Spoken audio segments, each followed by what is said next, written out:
दोस्तों आज मैं हस्क मूवी को एक्सप्लेन करने वाला हूँ। अगर आपको कहानी पसंद आए तो वीडियो को लाइक और कमेंट करके बताइए कि आपको वीडियो कैसी लगी। Now let's explain this movie. कहानी की शुरुआत में हम ब्रायन, उसकी गर्लफ्रेंड नेटली और उसके साथ साथ ब्रायन के दोस्तों को देखते हैं जो गाड़ी से कहीं जा रहे होते हैं। तभी अचानक से गाड़ी के शीशे पर बहुत सारे कौवे अटैक कर देते हैं, जिससे उनकी गाड़ी का बैलेंस खराब होने से एक्सीडेंट हो जाता है। फिर जब उन्हें होश आता है तो वो देखते हैं कि उनकी गाड़ी पूरी तरह से खराब हो चुकी है। इसीलिए वो लोग हेल्प के लिए कॉल करने की कोशिश करते हैं, लेकिन उन्हें वहाँ पर नेटवर्क नहीं मिलता। तभी ब्रायन आसपास देखता है और उसे अपना दोस्त जॉनी कहीं भी दिखाई नहीं देता। इस बात से उसके साथ साथ बाकी लोग भी काफी हैरान होते हैं, लेकिन फिर उन्हें लगता है कि वो कहीं गैस स्टेशन पर चला गया होगा। और क्योंकि गैस स्टेशन वहाँ से काफी दूर था, इसीलिए ब्रायन भी हेल्प के लिए वहाँ जाने का फैसला करता है। तभी स्कॉट उन लोगों को बताता है कि शायद मुझे पता चल गया है कि जॉनी कहाँ गया है। फिर वो ब्रायन को वहाँ पर मौजूद मक्के के खेत में बने रास्ते को दिखाता है। इसीलिए ब्रायन और स्कॉट उसे वापस लाने के लिए जाने का फैसला करते हैं। हालांकि ब्रायन की गर्लफ्रेंड नेटली उसे रोकने की कोशिश करती है और कहती है कि मुझे कुछ अजीब लग रहा है, इसीलिए तुम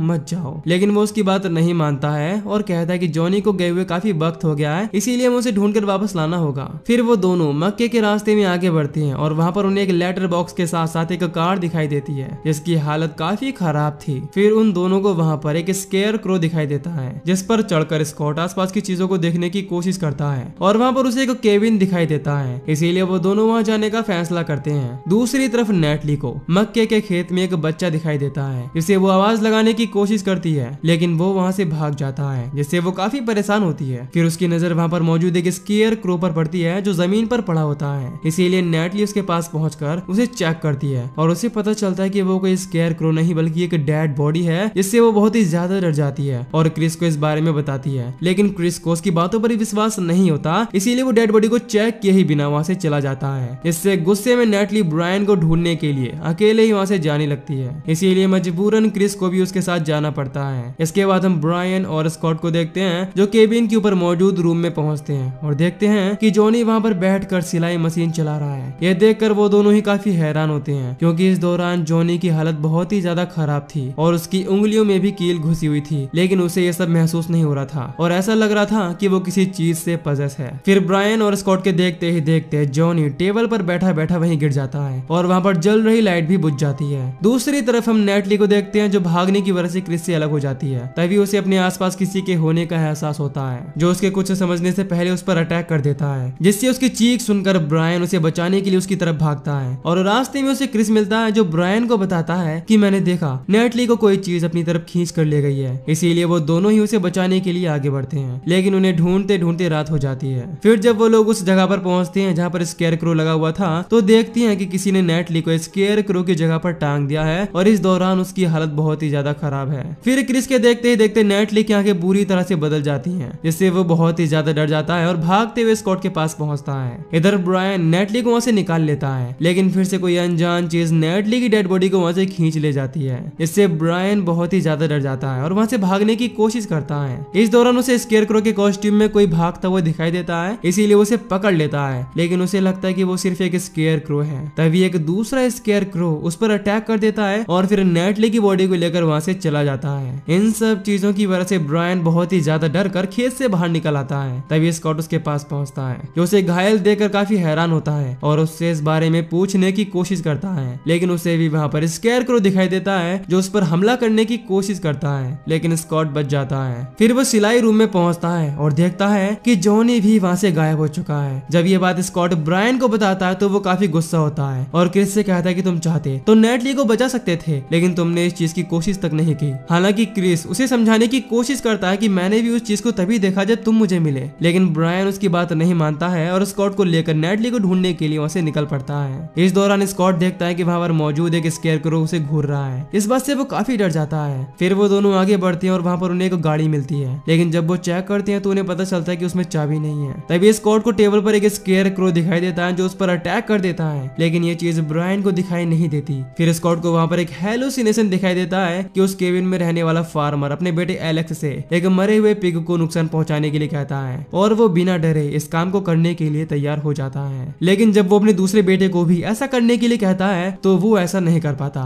फिर हम देखते हैं कि प्रेजेंट में ब्रायन स्कॉट को होश मिलाता है और फिर उससे इस बारे में पूछता है, लेकिन वो ब्रायन को कुछ भी नहीं बताता। दूसरी तरफ हम क्रिस को देखते हैं जिसे ड्रॉवर से गाड़ी की चाबी मिल जाती है। तभी उसे एहसास होता है कि कोई उसे देख रहा है, इसीलिए वो चाकू लेकर आगे बढ़ने की कोशिश करता है, लेकिन दरवाजा बंद हो जाता है, जिससे वो बहुत ही ज्यादा डर जाता है और भागकर सिलाई रूम में छुप जाता है, जहाँ पर वो लाइट जलाने की कोशिश करता है, लेकिन वो इस चीज में नाकाम था। तभी अचानक से वहाँ की लाइट जल जाती है और रूम का दरवाजा भी खुल जाता है। फिर वहाँ पर नेटली पहुंचती है, जो इस दौरान पूरी तरह से पजेस थी, यहाँ तक कि वो क्रिस को भी नहीं देख पाती। ये देखकर क्रिस बहुत ही ज्यादा डर जाता है और वहाँ से भागने की कोशिश करता है, लेकिन दरवाजा लॉक होने की वजह से वो ऐसा नहीं कर पाता। इसके बाद हम देखते हैं कि नेटली एक एक करके अपनी उंगलियों में कील घुसा लेती है। तभी स्कॉट और ब्रायन भी वहाँ पर पहुंचकर उस रूम का दरवाजा खोलने की कोशिश करते हैं, लेकिन वो ऐसा नहीं कर पाते। इसीलिए क्रिस खिड़की के रास्ते से रूम से बाहर निकलने की कोशिश करता है, लेकिन उसके बाहर निकलते ही नेटली स्केयर क्रो का मास्क बना लेती है। इससे खिड़की और लाइट दोनों ही बंद हो जाती हैं। तभी खिड़की बंद होने की वजह से क्रिस घायल होकर नीचे गिर जाता है।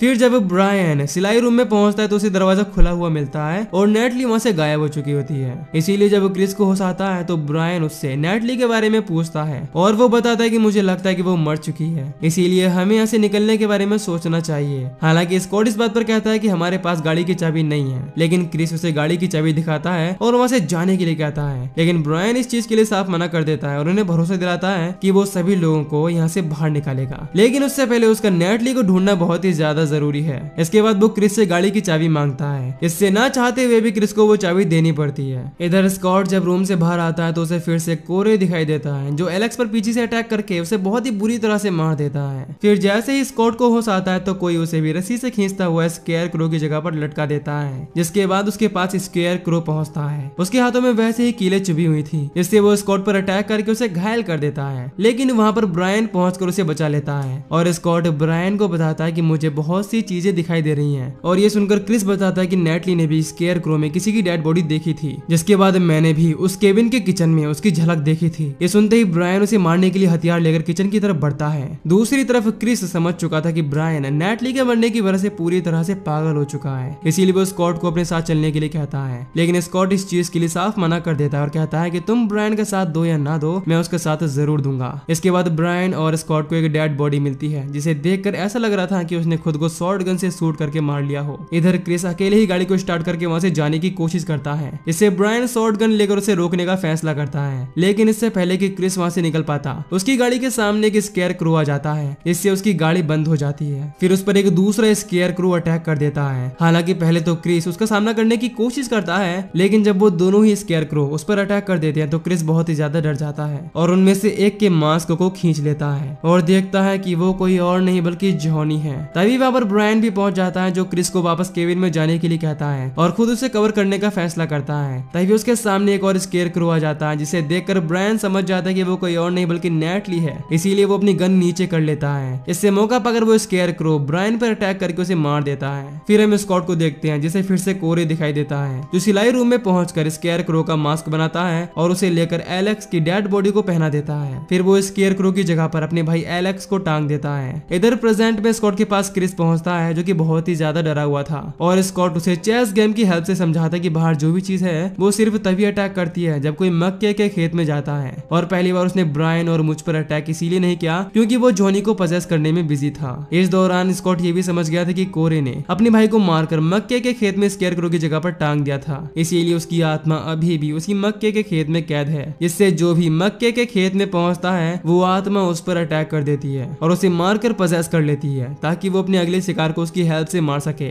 फिर उन दोनों के देखते ही देखते वहां पर ब्रायन पहुंचता है, जो अब पजेस हो चुका था, लेकिन इस बात से क्रिस और स्कॉट समझ जाते कि अब मक्के के खेत में जाने पर उन पर अटैक नहीं होगा, इसीलिए स्कॉट गाड़ी से फ्यूल निकालकर खेत को जलाने का फैसला करता है। और क्योंकि लाइटर सिलाई रूम में था जहाँ पर ब्रायन पहले से स्केयर क्रो का मास्क बना रहा था, इसीलिए क्रिस किसी तरह से डरते हुए लाइटर निकालने की कोशिश करता है। इस चीज में वो कामयाब भी हो जाता है। इसके बाद वो स्कॉट के पास पहुंचता है। फिर वो दोनों मिलकर खेत के चारों तरफ फ्यूल फैला देते हैं। तभी सिलाई रूम की लाइट बंद हो जाती है और क्रिस पर एक स्केयर क्रो अटैक करने की कोशिश करता है, लेकिन वो उसे शॉर्ट गन से शूट कर देता है। और क्योंकि स्कॉट समझ गया था कि उन दोनों का बचना मुश्किल है, इसीलिए वो दोनों अलग अलग डायरेक्शन में जाने का फैसला करते हैं। इसके बाद क्रिस ब्रायन के आने का इंतजार करने लगता है, जिससे वो शूट कर सके, लेकिन इससे पहले कि वो उसे शूट कर पाता, ब्रायन उसे धक्का देकर एक लकड़ी की हेल्प से बहुत ही बुरी तरह से घायल कर देता है और फिर उस पर लगातार अटैक करने लगता है। लेकिन क्रिस उसका स्केयर क्रो मास्क हटा देता है, जिससे ब्रायन वहीं पर गिर जाता है। इसके बाद हम स्कॉट को देखते हैं, जो फ्यूल डालने के बाद आग लगाने की कोशिश करता है, लेकिन उस पर एक स्केयर क्रो अटैक करके उसे बेहोश कर देता है। फिर वो स्कॉट को घसीटते हुए उस जगह पर ले जाता है जहाँ पर उसने क्रिस को बांध रखा था। उसी समय स्कॉट की आंख खुल जाती है और वो वहाँ मौजूद स्केयर क्रो पर अटैक करके उसे मारने की कोशिश करता है, लेकिन स्केयर क्रो को घंटा भी फर्क नहीं पड़ता और वो वापस से स्कॉट पर अटैक करने के लिए उसे अपनी तरफ खींचने लगता है। तभी वहाँ पर बंधा हुआ क्रिस उस स्केयर क्रो को पकड़ लेता है और स्कॉट को जान बचाकर भागने के लिए कहता है। हालांकि स्कॉट वहाँ से भाग जाता है, लेकिन इस चीज से वहाँ पर मौजूद स्केयर क्रो बहुत ही ज्यादा गुस्सा हो जाता है और क्रिस पर अटैक करके उसे मार डालता है। इसके बाद हम स्कॉट को देखते हैं जो खेत के बाहर तक पहुंच जाता है, लेकिन वहीं पर गिर जाता है। तभी उसे एक गाड़ी दिखाई देती है जो उनकी गाड़ी को देखकर रुक जाती है। इस दौरान वो लोग हेल्प करने के लिए स्कॉट की गाड़ी को चेक करते हैं, लेकिन उन्हें वहाँ पर कोई भी नहीं मिलता।